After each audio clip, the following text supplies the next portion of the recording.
नमस्कार, मेरा नाम है डॉक्टर पुरु धवन और आज इस वीडियो में हम बात करने वाले हैं कि एक किडनी फेलियर पेशेंट को नॉन-वेज देना चाहिए या नहीं देना चाहिए?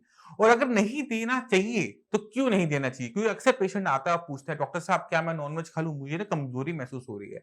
और अक्सर हम उन्हें कहते हैं, "नहीं, आपने नॉन-वेज नहीं खाना, बिल्कुल नहीं खाना, खाओगे तो दिक्कत हो जाएगी।" मगर पेशेंट को कभी ये समझ में नहीं आता कि हम मना क्यों कर रहे हैं? तो शुरुआत करते हैं इस वीडियो की और समझने की कोशिश करते हैं कि एक किडनी फेलियर पेशेंट नॉन-वेज क्यों नहीं ले सकता? अब अपनी बॉडी को समझने की कोशिश करो। जब आपकी किडनी खराब होनी शुरू होती है, तो किडनी की खून को साफ करने की क्षमता डाउन होनी शुरू हो जाती है। अब शरीर में क्रिएटिनिन हर किसी के बनता है, बट वो साफ होता रहता है। इसी वजह से उसके जो लेवल्स है वो लो बने रहते हैं। मगर आपकी जब किडनी ने काम करना कम शुरू किया, तो जो शरीर गंदगी बनाता है, जो क्रिएटिनिन बनाता है, यूरिया बनाता है, डेली बनाता है, हर सेकंड बनाता है, वो पेशाब के रास्ते बाहर नहीं जा पा रहा। अब शरीर में गंदगी इकट्ठी हो रही है। अब अगर आप कोई भी खाना ऐसा खाते हो जिसमें शरीर में जाके गंदगी ज़्यादा बने, तो क्या होगा? ज़्यादा गंदगी इकट्ठी होगी। अब क्रिएटिनिन होता कहाँ है? कहाँ बनता है? हमारे शरीर में, वो जान लेते हैं। हमारे शरीर में क्रिएटिनिन बनता है हमारी मांसपेशियों के अंदर। हमारी मांसपेशियाँ जब खाना खाती हैं तो उस मेटाबॉलिज्म के अंदर ताकत बनाती हैं, उस मेटाबॉलिज्म के अंदर हमारे शरीर में एक वेस्ट मटेरियल क्रिएटिनिन निकलता है हमारी मसल से। नॉर्मली निकल जाता था यूरिन के थ्रू जब हम ठीक थे, बट जब हमारी किडनी खराब होनी शुरू हुई तो ये मैकेनिज्म बाहर जाने का वो डिस्टर्ब हो गया और वो क्रिएटिनिन हमारे शरीर में इकट्ठा होना शुरू हो गया। अब अगर ऐसा पेशेंट मान लो चिकन खाता है, मटन खाता है, तो क्या खा रहा है? चिकन मटन का कौन सा पीस खा रहा है? मसल्स ही खा रहा है। अब मसल्स जो होती हैं वो प्रोटीन होती हैं, हम सब जानते हैं। अब आपने खुद हिसाब लगाओ कि आपकी बॉडी में एक बेस मेटल इकट्ठा हो रहा है क्रिएटिनिन जो कि मसल्स में बनता है और आप दूसरे ऑर्गेनिज्म की क्या खा रहे हो? मसल्स खा रहे हो। तो उसकी मांसपेशियों में जो उसकी बॉडी में जो गंदगी है वो भी आपकी बॉडी में चली जाएगी। अब जो प्रोटीन का मॉलिक्यूल होता है मसल्स का, वो बड़ा होता है, तो उसको तोड़ने-फोड़ने में जब हम जितना टुकड़े करेंगे छोटे-छोटे, तो उतना ज़्यादा गंदगी उसमें से निकलेगी। अब वो हमारे शरीर से बाहर तो जा नहीं पाएगी, क्यों? क्योंकि हमारी किडनी काम काम कर रही है। उससे क्या होता है कि हमारी बॉडी में टॉक्सिक मटेरियल खासकर क्रिएटिनिन की मात्रा बढ़नी शुरू हो जाती है, क्योंकि हमने प्रोटीन का इंटेक किया था, हमने मसल्स का इंटेक किया दूसरे ऑर्गेनिज्म की, तो हमारे शरीर में क्या हुआ गंदगी ज़्यादा बनी इसलिए हमारी गंदगी ज़्यादा बढ़ गई रिपोर्ट में। प्रोटीन खाने से, नॉन-वेज खाने से किडनी खराब नहीं होती है, बट क्रिएटिनिन की मात्रा बढ़ जाती है। दूसरी दिक्कत नॉन-वेज खाने से क्या होती है कि आपका बीपी बढ़ना शुरू हो जाता है, क्योंकि अक्सर नॉन-वेज को थोड़ा-सा नमक ज़्यादा रखा जाता है क्योंकि उसे टेस्ट देना होता है, उसके अंदर तक घुसाना होता है कि उसका फ्लेवर अच्छी तरीके से आए। इस प्रोसेस में आपने नमक का इस्तेमाल भी ज़्यादा किया, नमक ज़्यादा इंटेक किया, बीपी बढ़ा और बीपी के बढ़ने से हमारी कंडीशन खराब होनी शुरू हो गई। तो आप अगर आप किडनी फेलियर का पेशेंट हैं, तो आप गलती से भी किसी भी टाइप के नॉन-वेज का इंटेक नहीं करेंगे, चाहे वो चिकन हो, चाहे वो मटन हो, चाहे वो फिश हो। एग्स एक ऐसा नॉन-वेज है जो कंडीशनल होता है। यानी अगर पेशेंट की बॉडी की रिक्वायरमेंट है, तो हम दे देते हैं। कब? जब उसकी बॉडी में टोटल प्रोटीन कम हो, नॉर्मल से कम हो। क्यों? अगर अगर टोटल प्रोटीन हमारी बॉडी में कम होता है, तो हमारी बॉडी में सूजन आनी शुरू हो जाती है। पैरों में सूजन आएगी और सूजन जो आ रही है, वो पानी भरने की वजह से आ रही है। और जैसे ही हम लेटता है पेशेंट, वो पानी जो पैरों में भरा हुआ था, वो छाती में भरना शुरू हो जाता है। तो हमने अपनी बॉडी में टोटल प्रोटीन प्रॉपर रखना होता है जिससे हमारी जो कॉम्प्लिकेशन है, जो किडनी फेलियर पेशेंट में आती है, वो ना आए। तो उस केसेस के अंदर एग्स जैसे प्रोटीन होते हैं वो दिए जाते हैं। क्यों दिए जाते हैं? क्योंकि एग जो होता है 100% एब्सॉर्बेबल प्रोटीन होता है, मगर तभी लेना है जब हमारी बॉडी की रिक्वायरमेंट हो।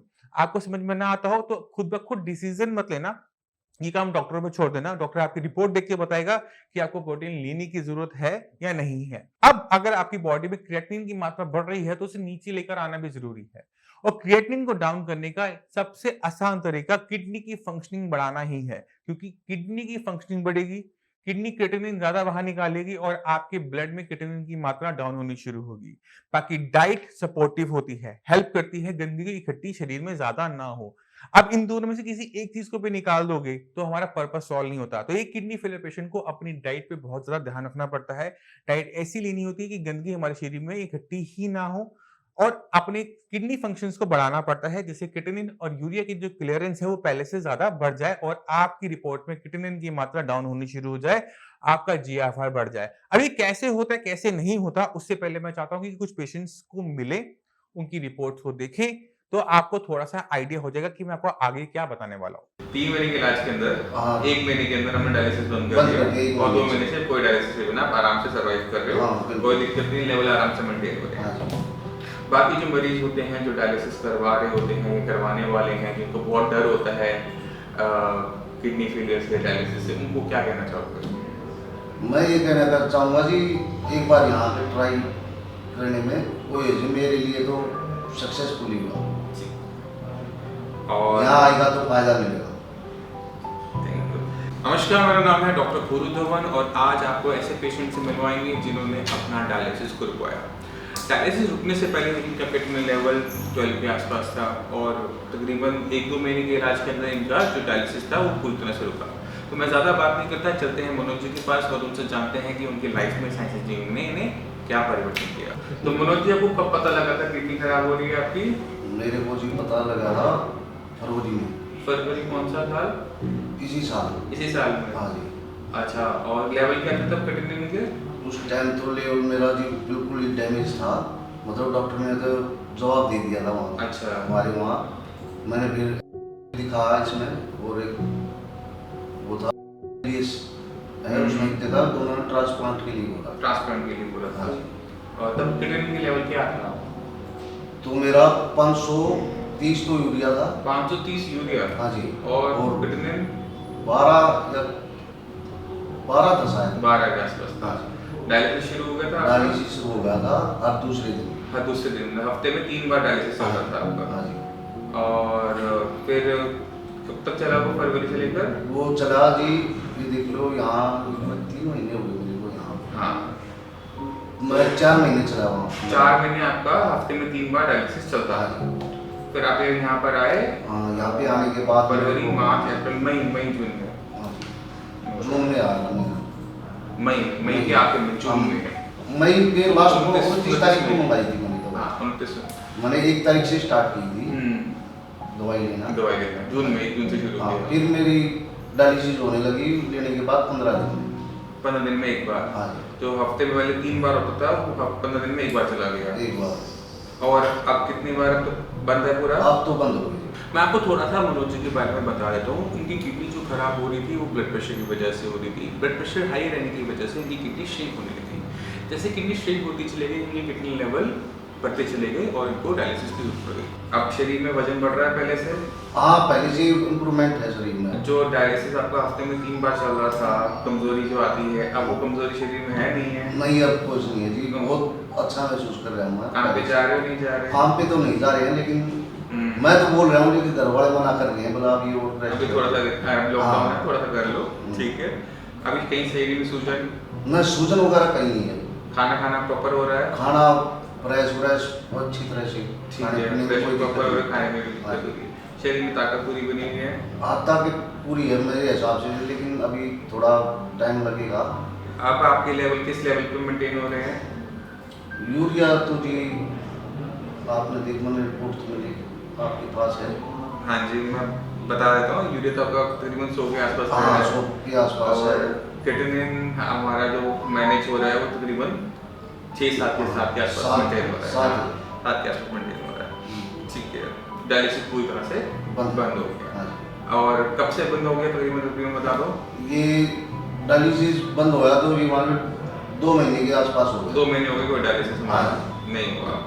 अब सवाल यहाँ यह उठता है कि साइंस इंजीनियर ने इनकी किडनी का ऐसा क्या किया कि ये डायलिसिस रुक गया।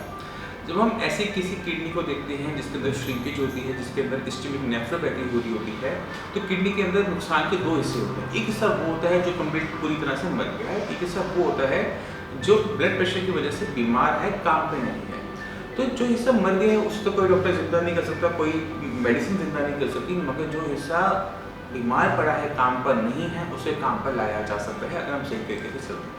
वही किया गया मनोज जी के साथ। जब उनको मेडिसिन देनी स्टार्ट की, जो हिस्सा पहले बीमार था, काम नहीं कर रहा था, फिल्ट्रेशन नहीं कर रहा था, किडनी को नहीं बाहर कर रहा था, उसने काम करना शुरू किया और देखते देखते महीने भर के अंदर हमारा जो डायलिसिस है वो बंद होना शुरू हो गया। तो यही हमें हर किडनी फेलियर पेशेंट के अंदर करना पड़ता है, क्योंकि किडनी जब आपकी डैमेज है तो आप लेके चलो कि उसके 2 टाइप का डैमेज उसके अंदर है। एक हिस्सा वो होगा जो पूरी तरह से मर चुका होगा और एक हिस्सा वो होगा जो काम नहीं कर रहा, बीमार है, जिंदा है। तो जो जिंदा है, बीमार है, काम नहीं कर रहा है, उसे काम पे लेना आसान होता है। जैसे जैसे वो काम पर आएगा, किडनी लेवल आपका डाउन होना शुरू हो जाएगा, किडनी की फंक्शनिंग बढ़ जाएगी और आपको दिक्कत नहीं होगी। इसके साथ साथ हमें किडनी फेलियर पेशेंट में कुछ चीज़ों का और ध्यान रखना पड़ता है। किडनी आगे खराब ना हो, क्योंकि किडनी लेवल आपने अपनी अगर देखे होंगे तो धीरे धीरे आप देखते हैं कि बढ़ते चले जाते हैं। तो सबसे पहला काम यही होता है कि जो किडनी लेवल आपका धीरे धीरे बढ़ रहा है, इसको बढ़ना रोकना। उसके लिए सही तरीके से हर चीज़ की पहचान करना है, किडनी का नुकसान क्या चीज़ पहुँचा रही है, क्यों पहुँचा रही है, उस पर काम करना है। तो 3 चीज़ें, बीपी, शुगर और सीरम बाइकार्बोनेट के लेवल कोई भी किडनी फेलियर का पेशेंट मेंटेन कर लेता है तो किडनी में नुकसान होना बंद हो जाता है। उम्मीद करता हूँ इस वीडियो से आप समझ गए होंगे कि किस तरह से किडनी को दोबारा से फंक्शनल बनाया जा सकता है, किस तरह से डायलिसिस को रोका जा सकता है। अब मैं चलने की आपसे आगे मांगता हूँ, मिलते हैं अगली वीडियो में, तब तक के लिए धन्यवाद। तो आपने खुद देखा कि अगर हम सही तरीके से अपनी किडनी पे काम करते हैं, अपनी डाइट का ध्यान रखते हैं, तो क्रिएटिनिन चाहे जितना मर्जी ही क्यों ना हो, वो डाउन होना शुरू हो जाता है, जो कि बहुत ज्यादा जरूरी है किडनी फेलियर पेशेंट के लिए। क्योंकि अगर क्रिएटिनिन की मात्रा बढ़ती चली जाएगी तो डायलिसिस दूर नहीं होता, ट्रांसप्लांट दूर नहीं होता। तो आपको पहले अपनी कंडीशन को समझना पड़ेगा कि आपकी किडनी किस वजह से खराब हो रही है।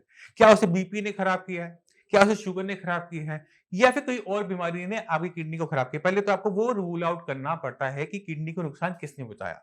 अगर आप मेडिसिन ले रहे हैं, बीपी आपका बढ़ा रहता है, बीपी की मेडिसिन लेने के बावजूद भी आपका बीपी बढ़ा रहता है, तो आप कभी भी गलती से ये मत सोचिएगा जो आप मेडिसिन ले रहे हैं उससे आपका क्रिएटिनिन लेवल डाउन हो जाएगा। क्यों?